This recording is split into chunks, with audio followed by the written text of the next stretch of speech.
A very warm good evening to you. Our very next guest is chair of the Childhood Obesity Prevention Coalition, long-standing pediatrician and educator, Professor Anne St. John.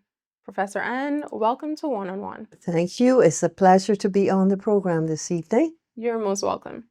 Before we begin, I must announce that I've been working closely with you as Youth Health Advocacy Officer here at the Heart and Stroke Foundation of Barbados for our audience members. Doing a wonderful job, if I may say so, highly commended. Thank you so much, Prof. Anne, and the same to you as well. Why is childhood obesity prevention so important for a territory like Barbados? We are a small island developing state. However, over many decades, the prevalence of obesity in adults has been quite concerning.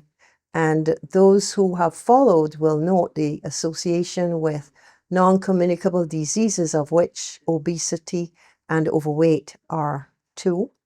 Asthma, cancers, high blood pressure, diabetes type 2, which impact a lot of our economy. However, in recent decades, the scourge of NCDs has begun to affect children, and children are coming down with type 2 diabetes in adolescence, elevated blood pressure, asthma, not so much cancers, but these all impact their later life and their longevity. You've been at the forefront of this fight for many years. What's been keeping you on the ground, working year in and year out? Well, many years, in truth, many decades, from the time I returned to Barbados after postgraduate training in pediatrics overseas, and my love of children. Children are my heart, really. I really love looking after children. And one of the areas I like is in pediatrics, you hardly see children die, in contrast to the other end of the spectrum. And it's great to be able to help children and see them grow up through school, university, family. Sometimes 4 generations you might see come to visit. Yes. They have a new baby, and it's a great pleasure to see after all these folks. Amazing. You're currently the sitting chair, as we would have mentioned, of the Childhood Obesity Prevention Coalition. Why was it also important for you to take up this particular post? This position rotates according to, it's a political position within the organization. The Barbados Childhood Obesity Prevention Coalition was formed probably 5 years ago, and it is a division of the Heart and Stroke Foundation of Barbados. Folks always ask, how come a pediatrician is involved in Heart and Stroke Foundation? Well, my initial connection was being voted in as a director of Heart and Stroke.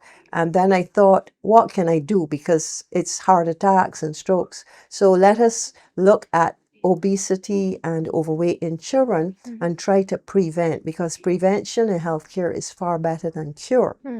In fact, Barbados spends at least $750 million a year in treating non-communicable diseases. And if we could make some impact, even half that, we could certainly save a lot of funds for the national debt and be able to redirect the funds to something else. How do we make that impact, though? How do we deal with this scourge of NCDs? We have to do a multi-pronged approach. Now, prevention is better than cure. And so at primary care level, we have to work on this. People who are diagnosed with cancer, high blood pressure, diabetes type 2, and other conditions, at that time, the horses have gone through the gate. You can prescribe medication, and taking a lot of medication is what is usually the option at that point in time. However, if we can start from even before the child is conceived, meaning that there are statistics revealed that if you have no parent overweight or obese, you have a 7% chance of the child having that condition. If there's one parent, it's 40% possibility, and if 2 parents, 80% possibility. So even before conception, trying to aim for a healthy lifestyle, suitable body weight, for your height. And this can have an impact on the child's longevity as they grow up. What are your thoughts on the fact that healthy living can be a cheap way to operate? We've had a lot of conversations, a person saying that eating healthily is a lot more expensive than eating unhealthily. What are your views on that? They have a point. However, education is really important in this area. The main aim, I think nobody would deny the fact that healthy lifestyle, quality of life is very important. Now, Barbados is one of the most expensive places to live in the world. We keep hearing that all the time, and it is indeed true. However, we can try to use the foods which are prevalent, foods which are on the market at the time, plentiful, and you can certainly try to live a healthier lifestyle and select wise nutrition. By that I mean sometimes, and people can buy pumpkin, cucumbers, things like vegetables. Vegetables are scarce on the plate of the Bajan, generally speaking. Yes. And the claim is that vegetables are very expensive. Now, I am a person who shops at the vendors. I believe in patronizing local. And certainly one can make a savings if you are shopping and using things which are market prevalent at the time. Things such as expensive imported things are also going to impact on your pocket. Yes. Eating out will impact on your pocket too. And Definitely. people say, especially my ladies, no time to cook because they have children to look after. They have to work long hours.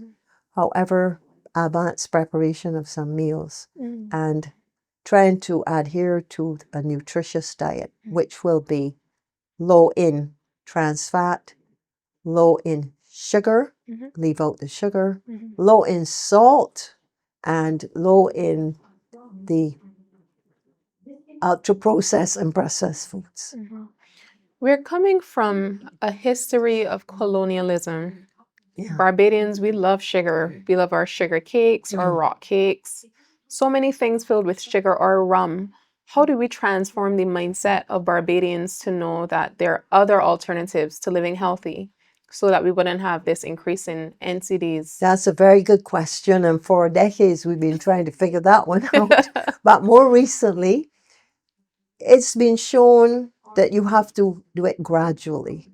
Or you can go cold turkey as well. Say, like, no sugar November. I know Yes. one of the press, folks in the press had Yeah. started that. Shane Jones. And you can go cold turkey, said, I am not putting sugar in anything. Alternately, at a national level, manufacturers of bread and various desserts put less sugar gradually. Less sugar, less salt. I know one of the commercial bakeries has done that. A national agreement through the NCD Commission for the stakeholders that they're going to reduce gradually. The drinks that are made, sugar sweetened beverages, cut the sugar down gradually. Or some that have no sugar at all, no added sugar. And here there is some concept when folks shop, they say, oh, it says no sugar in it. Well, that's not so. Most of the time, there is an alternate, something to make it sweet. The palate of the Barbadians is very, very high in sugar. And so people have that taste, and it has to start from when they're children to reduce. Do not add sugar and salt to the baby food. That is one of the things pediatricians often advise parents. Don't taste the children's food. Don't add sugar, don't add salt, and they won't cultivate this taste.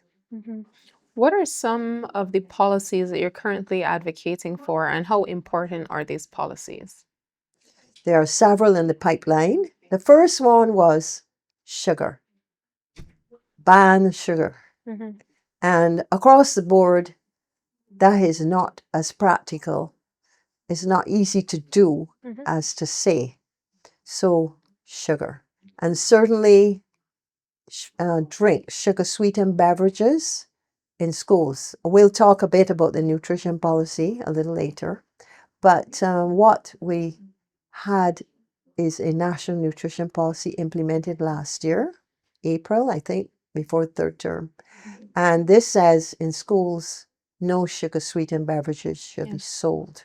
It has been reasonably effective, although not as effective as the coalition would have hoped for, because implementation deficits can occur and challenges. But this has been something very key across the world.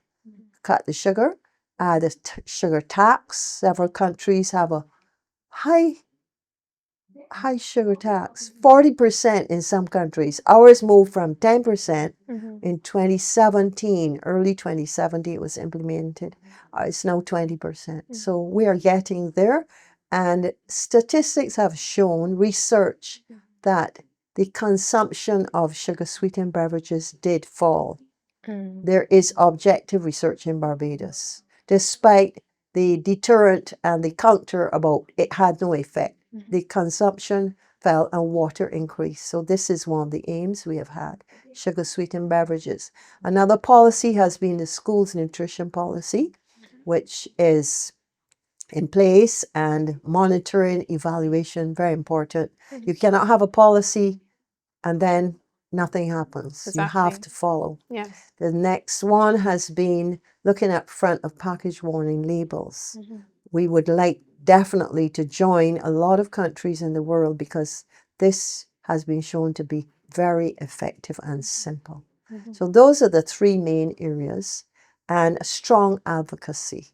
The youth group, which you lead, has been quite effective, and we've been out aiming for 68 primary schools and 20 all secondary schools to take the message and give them an education of parents and care providers as well. So those are some of the policies which are in place and to be implemented, hopefully, in the not too distant future. Do you feel supported enough by the government regarding the implementation of some of these policies? To be honest, yes and no. Okay. One cannot expect to receive 100% support because there are lots of other things on the plate of the administration to deal with. Everybody wants this, everybody wants that. There's industry versus there's health, the coalitions pushing, advocating. However, we have received pleasing support and are encouraged that since the beginning of this organization, startup and advocacy, we have received good support from government. It's never total, but that is expected. There will be some pushback, and there has been. However, we are pleased that we are getting support, but we look forward to a lot more, especially implementation deficits and schools nutrition policy. Two particular ministries, being education and health, working hand in hand to get this going, and front of package warning labels as well. In dissecting the front of package warning labels policy suggestion, what are front of package warning labels for our audience, and why are these FOPWLs, as we would call them, front of package warning labels, so important? I'm glad you asked that question because with all this information coming to the fore, people are confused. Front of package warning labels, FOPWL. This means that there is a label warning on each item consumed.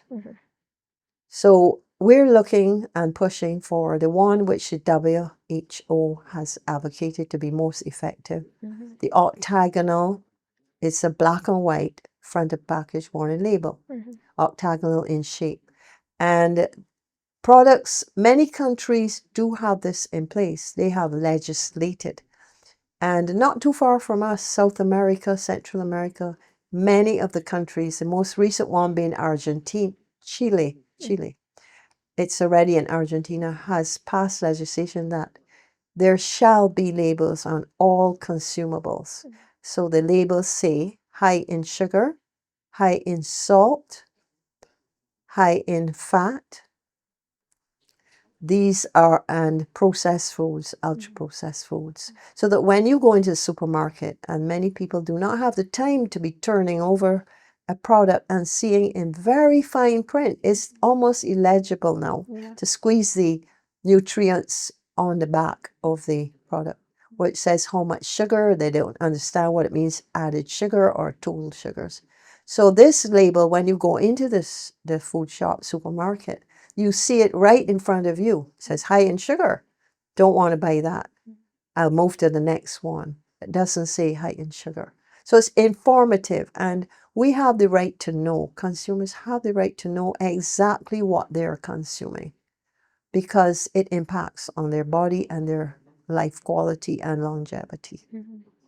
We already have the implementation of the school's nutrition policy, or SMP. Yes. How important is a working school nutrition policy as well? As you have mentioned, another good question. It's okay to say, fine, we're taking it to Parliament, we're approved by Cabinet, Yes. and it's there. Mhm. So an edict came out, Mhm. was circulated, by my understanding, to the schools, the principals. This policy must be followed in place. However, one needs to monitor because it impacts. We have the vendors selling products, whether they can come in and sell the unhealthy nutrition outside, and there is a vending policy which is somewhere in the pipeline to be approved. Then we have the canteen concessionaires at secondary schools selling products as well. We have the teachers also and parents, PTAs, trying to raise funds for various things at the school. So you have a policy there, but you have to have police as food police policy. You either have to have an agreement amongst the staff and the parents that this is going to happen because it's for the good and health of the students. We do not want to encounter, as we have encountered, there has been some pushback from the vendors saying folks want to stop them earning a living. By all means, you must earn a living. Nobody wants to stop that, but selling healthier products. There's also the consideration that we have these products coming into Barbados. We're not really a manufacturing society. By most of our consumables are imported. So what is coming into Barbados that is high in sugar in the snacks, high in salt? We have to have then some effort to research what can come in, which is healthier for you. And unfortunately, it's been found that the third world countries, developing countries, become a dumping ground for unhealthy foods and products, because in the metropolitan countries, they have laws to say you cannot bring in a product that is high in sugar, high in salt at a certain number level of grams. So we indirectly become a victim of the circumstance there. Why in any case would a parent allow a child to become obese or overweight? Why? I don't think that they permit it consciously. Indirectly, it happens. For example, if a mother is pregnant and she has a baby, there's a certain weight gain permitted, expected during pregnancy. It used to be in pounds about 25 pounds to be gained, to lose after birth. However, if the mother has type 2 diabetes or diabetes in pregnancy, that can impact on the child.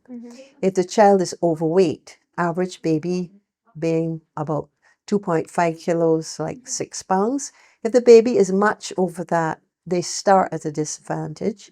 I've also mentioned about the prevalence of the overweightness and obesity in the parents impacting. Then there are multiple factors such as genetic, Right. especially type 2 diabetes and hypertension, high blood pressure, run in some families. There's also the impact on the environment.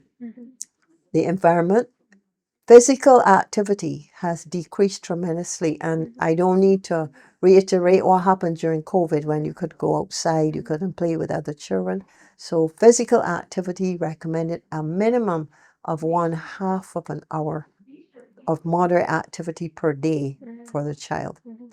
Then there's looking at the environment. The built environment has had a lot of effects. Mhm. Whereas before, children would be outside playing ball, playing cricket, they're sitting inside on a tablet or a device, and this is stealing their health away from them. Then there's also people don't climb stairs very much. They take the escalator or the elevator, so they don't get that activity. The content of what they're eating. Before, we used to have what we would call ground provisions Yeah.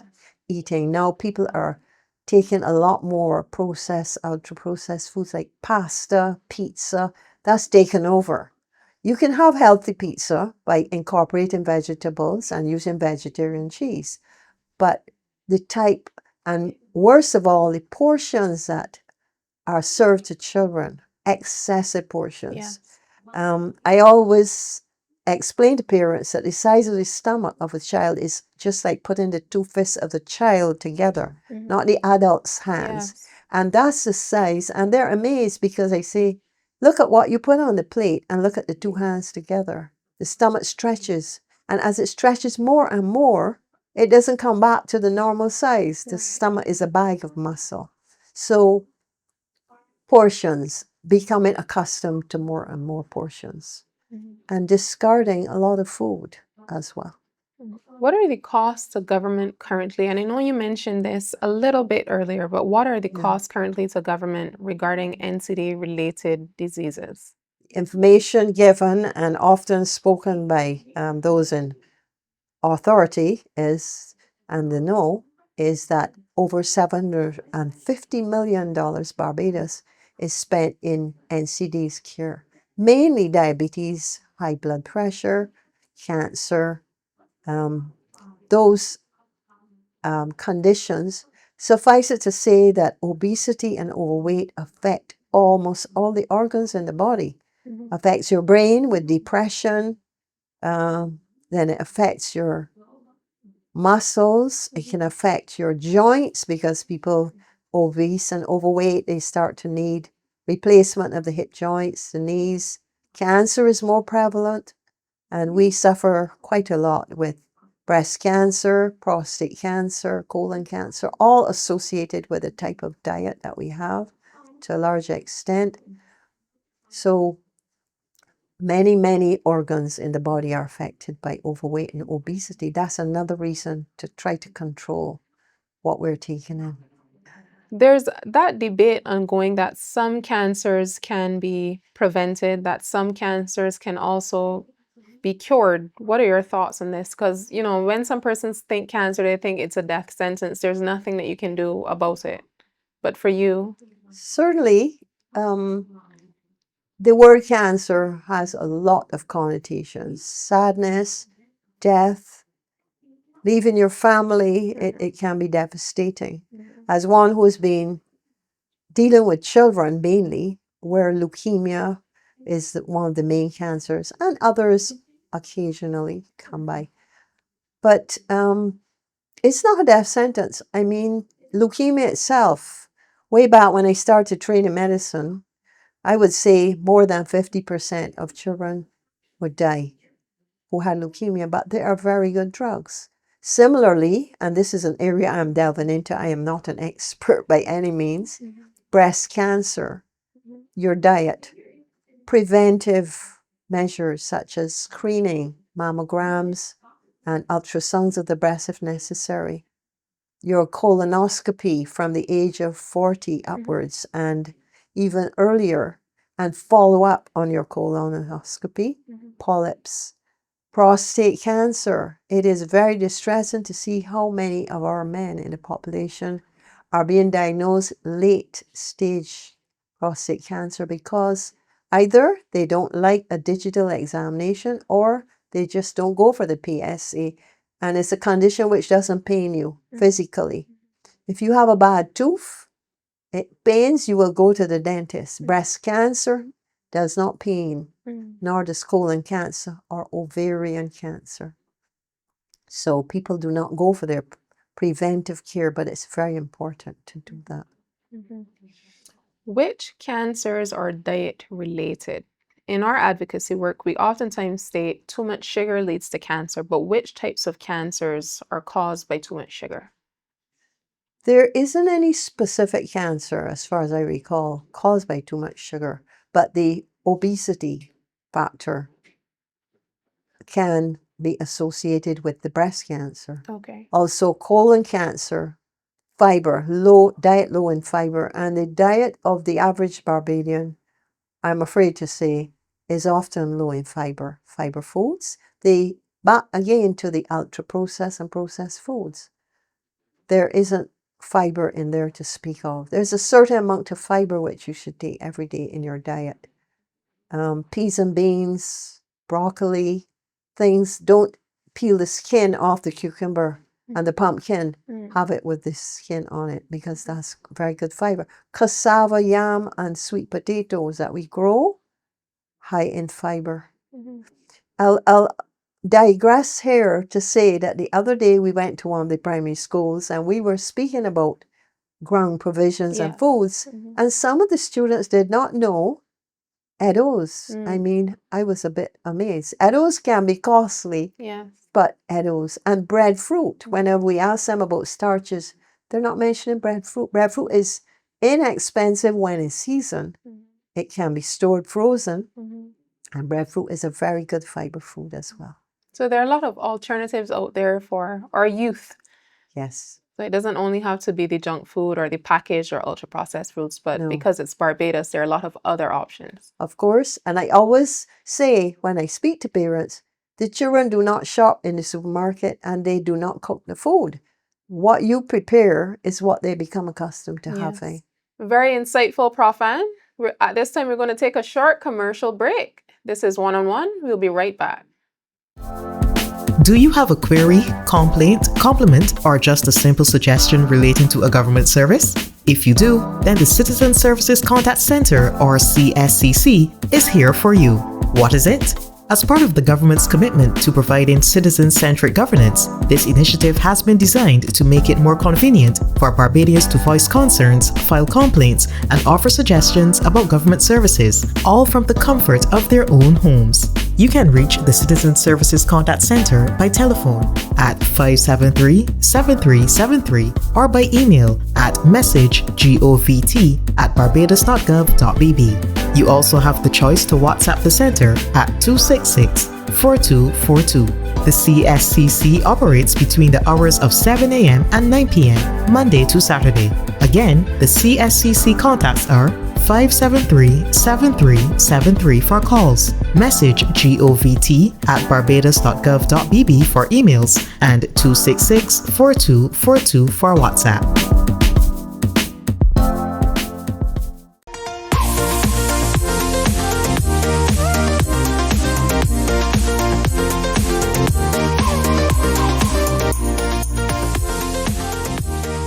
Welcome back to this very special one-on-one episode with the Chair of the Childhood Obesity Prevention Coalition, Professor Ann St. John.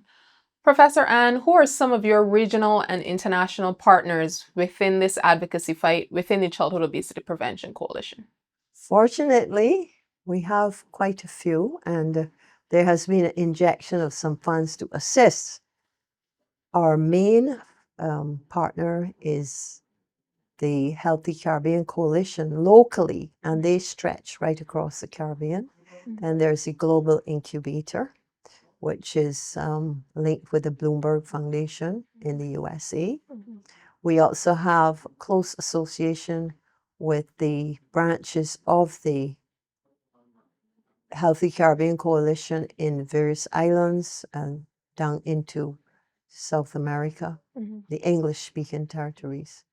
We also try to establish links with other organizations across the globe who have a common interest and the theme of prevention of obesity and overweight and NCDs as well, because the Heart and Stroke Foundation has had a relationship for a long time, being a charity which has been in existence for several decades.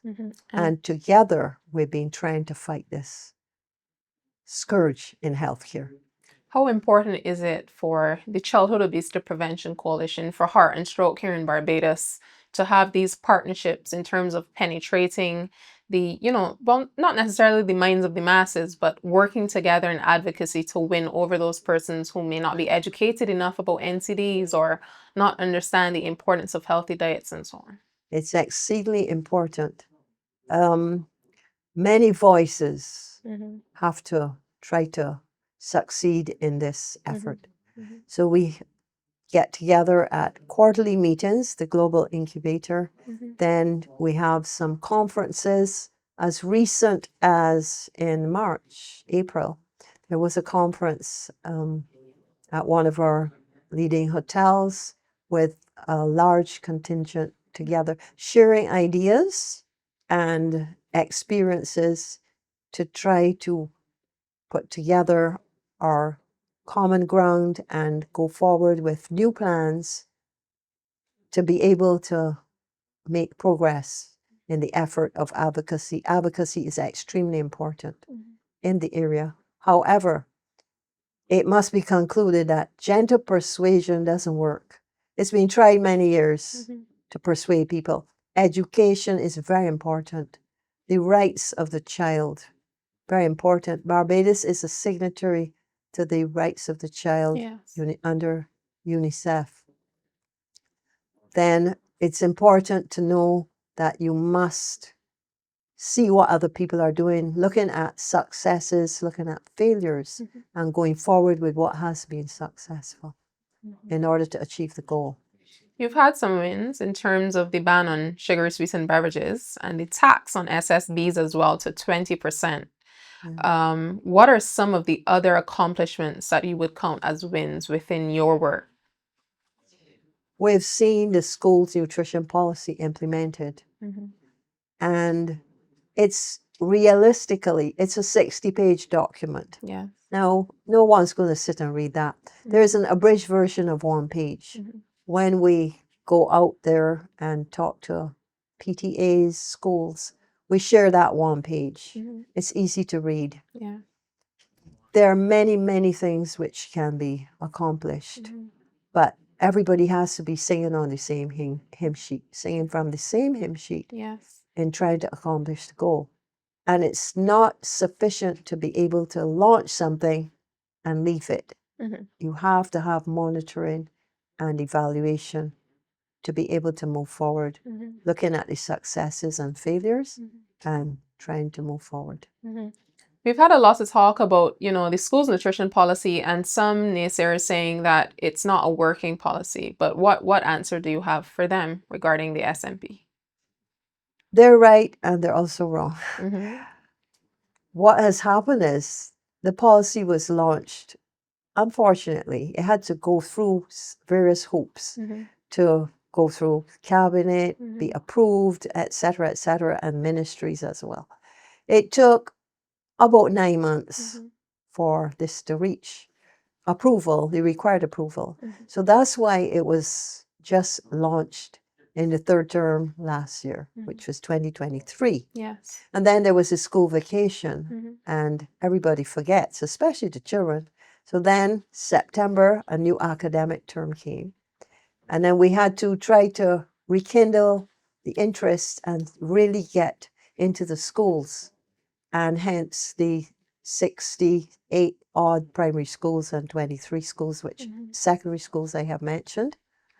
And this program involves the youth advocates, which is ably led by you and other volunteers, going into the schools on a morning at assembly time and doing a 45-minute short education tailored to the demographic, interactive with games. What is health? Why do you need to be healthy? Alternate foods and alternate beverages and snacks, focusing on the snacks and the beverages. And I think it's been reasonably successful. We ask questions and we get responses and we try to make sure the message is there. And at the end of the visit, in the primary schools, we have a bag of unhealthy and healthy snacks and drinks. And there's a game where you have team A and team B, where the children come up and they start, they run and pick up what's healthy and go back down and leave the unhealthy ones, and then which team wins. It's a fun game. It takes 7 or 8 Yeah. minutes, and at the end of it, they know, we show them what's the healthy drink, that alternative snacks that they can have. So I think we're getting somewhere in this effort. Mhm. It just takes time, and reinforcement is very important. Mhm. Education is very, very important. So I would say September coming, again, on the ball, on the road, in the trenches, Mhm. success is expected. Mhm. There's been a lot of talk about the importance of strategic advocacy. Do you think that advocacy needs to be streamlined a little bit more in Barbados in order to reach and target those, within the wider population regarding these health messages and the importance of these policies? I certainly agree with that. Sometimes when you try to cover just with a huge cloud umbrella, you don't meet success. Mm. There's a lot of fallout. Mhm. So that is why the coalition has focused on looking at sugar sweetened drinks. Mhm. And we know that sugar itself is converted, excess of sugar. We tell the students and those who are attending our education for 5 teaspoons of sugar per day is what you're permitted. Mhm. So that is about 24, 25 grams of sugar. Mhm. We take the sugar sweetened drinks, the sodas, and show them that a very popular soda Mhm. of color contains 16 teaspoons of sugar. Mhm. And one student is there, has a bag of sugar and a teaspoon, and the student is requested to put 16 teaspoons one by one while the Yes. students count from 1 to 16. Mhm. Teachers, parents, amazed that these drinks contain so much sugar, but they've learnt a lesson. And then we hold out the water, which says, no sugar is here. So which one would you want? And they say, the water. So you have to use advocacy and target your population, the demographic, to show them why and what is happening. It's not sufficient to say, do not drink X, Y, and Z soda or drink. Yes. People are trying to tell me what to take, is the response.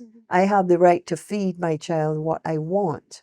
I was on at one of the programs, and that was a question. Why are doctors trying to tell people what to feed their children, that they should be able to feed their child what they want?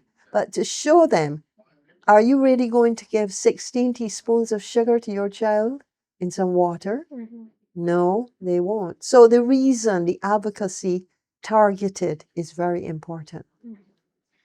What is it within you that calls you to continue advocating? What is it within you in terms of, pride for Barbados or a greater hope for Barbados that calls you to want to work with children in childhood obesity prevention and also, general healthcare? Both of those and many other reasons. I love children. I've looked after children now for over half of my lifespan. It is so unfortunate to see the complications of the obesity and overweight and NCDs later in life, but I am not in that specialty.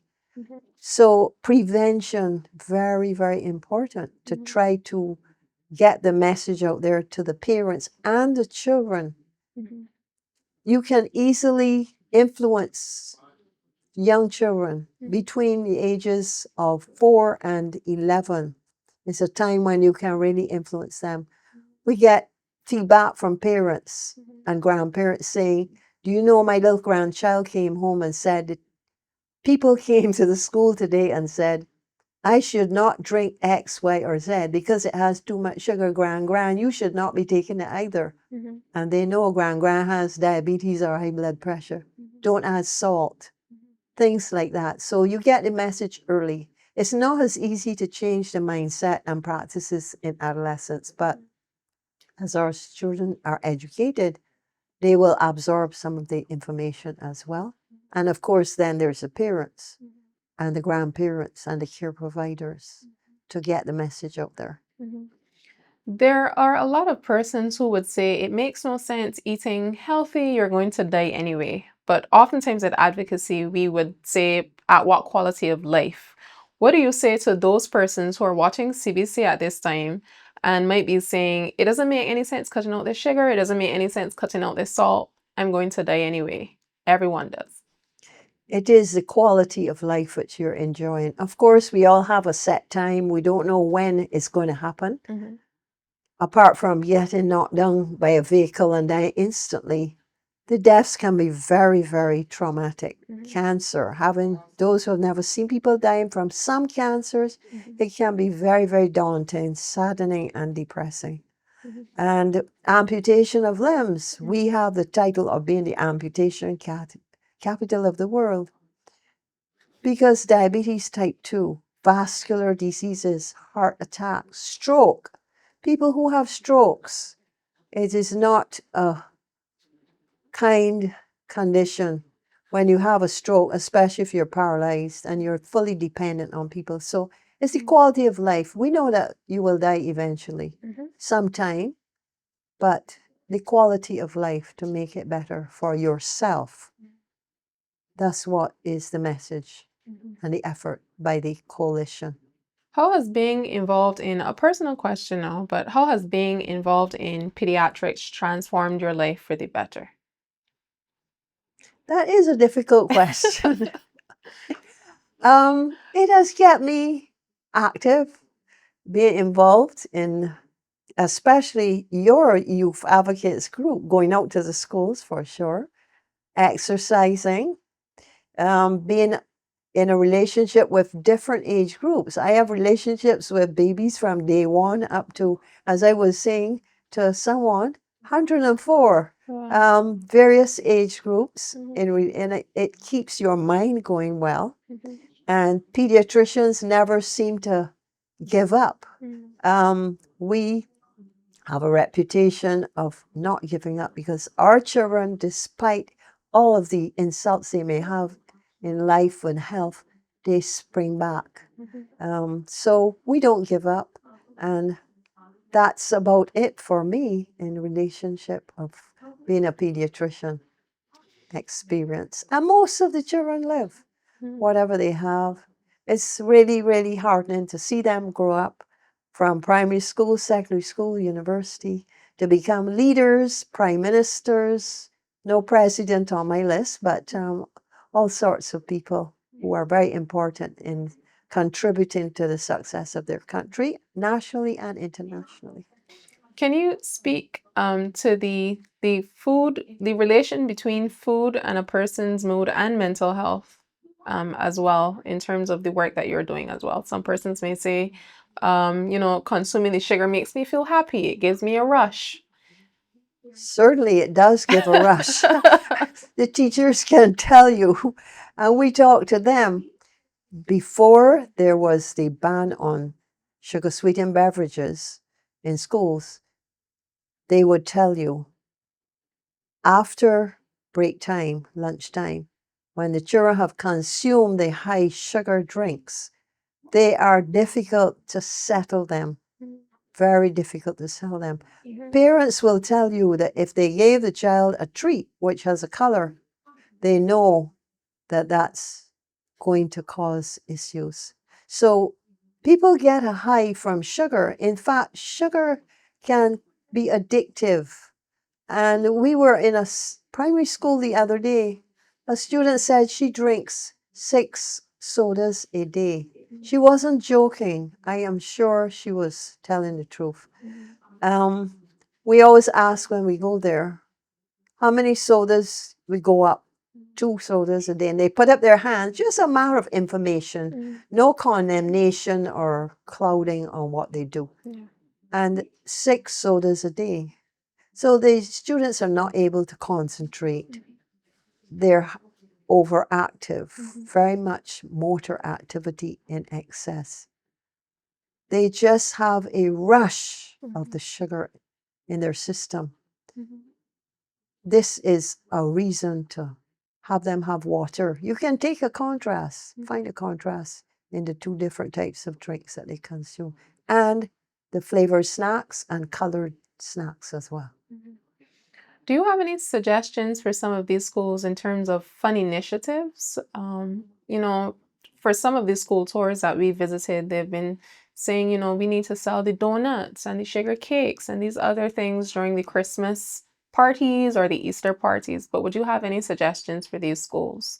There are other snacks that they can sell that they like. Mhm. For example, I mentioned pizza, which does not have all that sugar, all of that cheese, Mhm. and incorporate some vegetables. You can even have macaroni pie, which has in vegetables and less cheese. And there are some recipes on the Heart and Stroke Foundation's website available.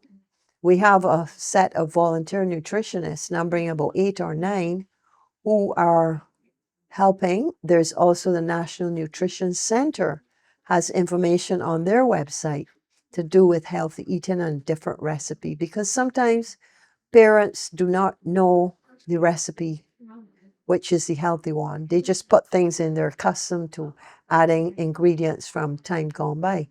So that's alternatives. You can have games evenings, you can have film movie night. There are other alternatives, but Barbadians love their food. Yeah. And food is often a no-brainer where it comes to making money. Selling water instead of sodas. Because the children's palates, I think, in another year would have become a lot more accustomed to less sweetened drinks. Hopefully, I'm praying for that to happen. Yes. Would you say that the children from the outreaches that you've done within many of the primary schools across Barbados and even the secondary schools, would you say that they're generally supportive and receptive of your information? It seems to us generally, mostly the primary schools we've been to, we've been to some secondary schools, but because of exams and so it has limited, especially in the last term. The children seem quite receptive, and they have a little chant. Some of our youth advocates are talented. They start a little chant, and the children repeat the chant, and they get the message. I want to be healthy. I want to live long. Things like that. I must take more water. Things like that, very simple. And certainly these are mechanisms that we use when we go in to just spread the message. But we have to go back many times to schools to get the message there. Going back to the front of package warning labels policy, how would that work? And we've been hearing concerns about the fact that implementing these warning labels would be too expensive on industry and so many other excuses as to why it can't work. But how can it work if implemented? It would work that you're importing from a country who has in place front of package warning labels legislated. Now, it means looking at different markets, looking at different sources, the distributors seeking to do this. And I know that distributors go to different countries. They go to the Far East, they go to South America, although that may be an issue with the Spanish label if they don't have bilingual labels. But certainly looking at different sources of manufacturing to bring in the products which are healthier options. And they're not necessarily more expensive. It depends on where they're coming from. Because the vendors can only source from the suppliers in Barbados. The vendors don't directly import. So they are left to sell what is available. We can't blame the vendors for selling unhealthy foods. We cannot talk about making local things that are made, for example, consumables, the sugar cakes, but less sugar. The juices that are manufactured, put less juice. And I know one of the manufacturers is doing that, adding less sugar. Maybe unknown to the consumers, but the palate has to be adjusted and become accustomed to less sugar and less salt.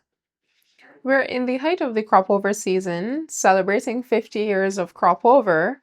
And, during this season, we have many persons would be having their rum and their beers, but there was a BBC program recently talking about the growing multi-billion-dollar industry of non-alcoholic beer, should we give any consideration to suggesting the use of non-alcoholic beer during some of these fetes and different events? Certainly, it would be to the importers, the um, companies that import to bring in the non-alcoholic beer. And I'm not an alcohol consumer myself, but I don't know that if you gave somebody a non-alcoholic beer and an alcoholic beer, if they could tell the difference. I am not sure. Yeah. I mean, we know this in wine tasting and rum tasting.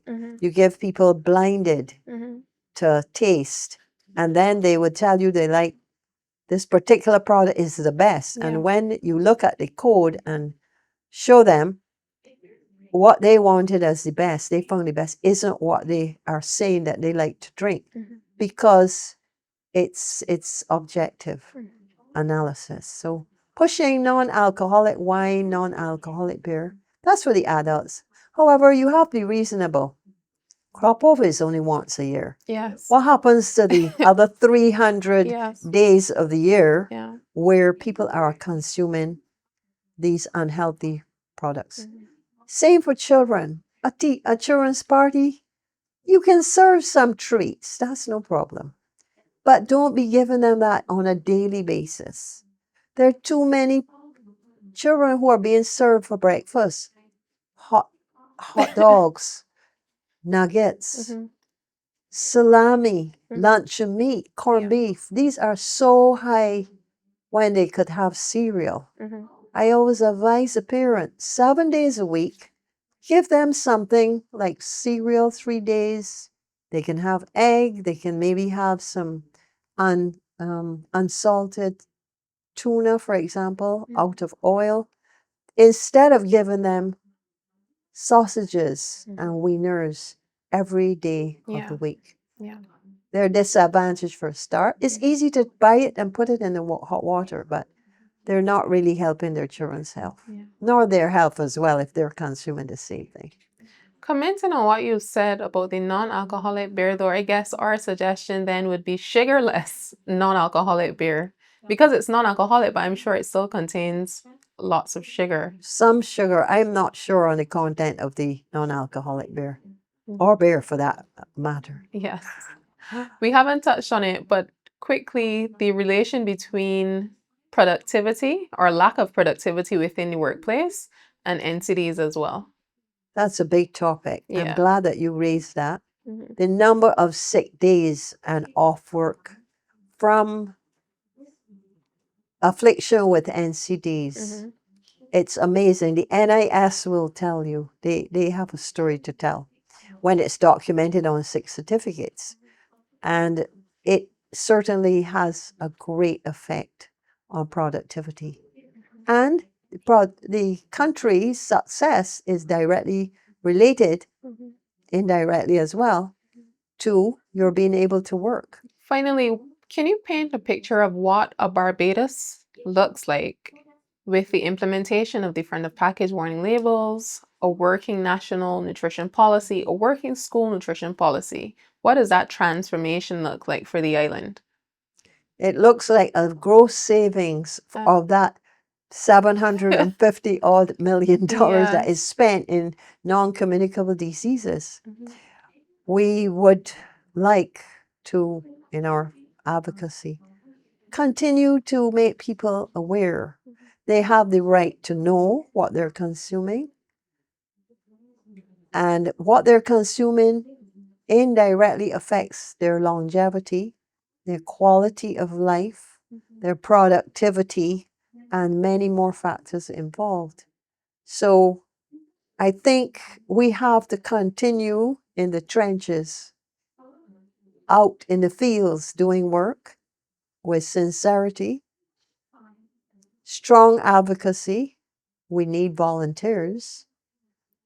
We also need more organizations to join the Childhood Obesity Prevention Coalition. We have about 40 individuals and organizations. It's a growing, mushrooming organization, but cohesively, I think we will achieve success. Thank you so much for your time, Prof. Ann. So many thought-provoking points to reflect on, and I'm sure it will definitely pique the curiosity of many Barbadians watching on. Thank you so much for your time. Thank you as well. We've come to the end of this very special one-on-one program with Professor Ann St. John, Chair of the Childhood Obesity Prevention Coalition Program. My name is Mishran Robinson. Until next time.